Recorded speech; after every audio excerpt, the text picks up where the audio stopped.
Sullivan. I'm a former IRS agent and teaching instructor. Welcome to my YouTube station. It's the home of the 5-minute or less video. Just a little about me. I worked at IRS for 10 years. I have been in IRS tax defense for 40 years. I've worked over 10,000 cases. I'm a national expert in IRS resolution matters.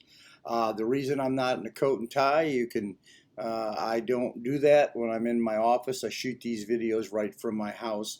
I've been on the national news at least 12 times.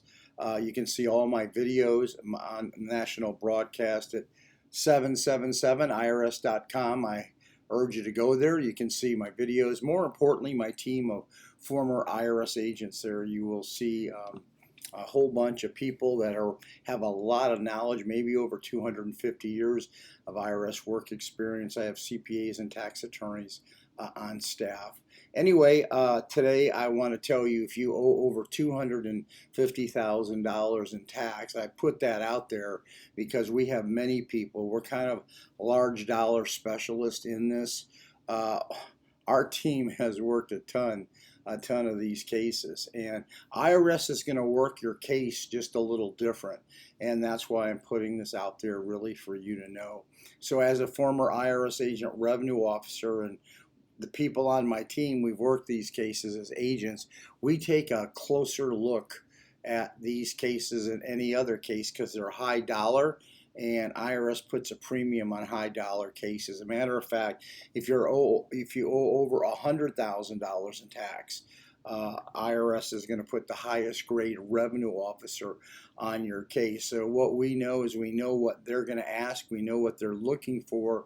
So basically what we do is we look at your information and we start putting blocks in there, and we start doing things that we can do what we know to do to put you in the best light with Internal Revenue Service. So the very first thing that we have to do is we look at your financial statement. We want to see the information you're giving to Internal Revenue Service. We need to make sure it's in the order that we want it. It's in an order that we may be able to change some things if we legally can do that.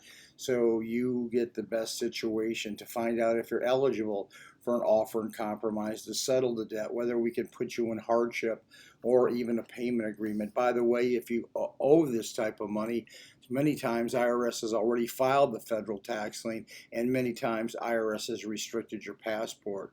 They've issued a 50C letter, they filed a federal tax lien. If they haven't, they will, and they will go ahead and restrict your passport. How do they do that? They go ahead, suspend and revoke it. They send a letter to the State Department letting them know that your passport is really on an IRS hold. It takes about 6 to 8 weeks to go ahead and get that rescinded and get that back to you. And you do that by closing your case out with the Internal Revenue Service, by putting you into a hardship, a payment agreement, or we may be filing an offer in compromise. So basically the bottom line here is, when you owe that type of money, we are really experts in this. We know exactly what to do. We know every move IRS is going to make. So it's not so much a chess game. We already know what's going on. So we make sure you are in the very best position with Internal Revenue Service. So if you have a case like this, you may want to give me a call. I'm happy to look at your case. Free consultation. I got to make sure I want the case and you want to give it to me. So we mutually got to decide that. Anyway, give me a subscription if you would. I try to go ahead and, oh, by the way, I should tell you, why do people ask for subscriptions? Why do people ask for likes? People always ask me, why do you want a subscription? Because YouTube wants them. So the more subscriptions you get, YouTube believes that you have value. So that's why I asked for them. So that's why I'm asking for your subscription. Thank you very much.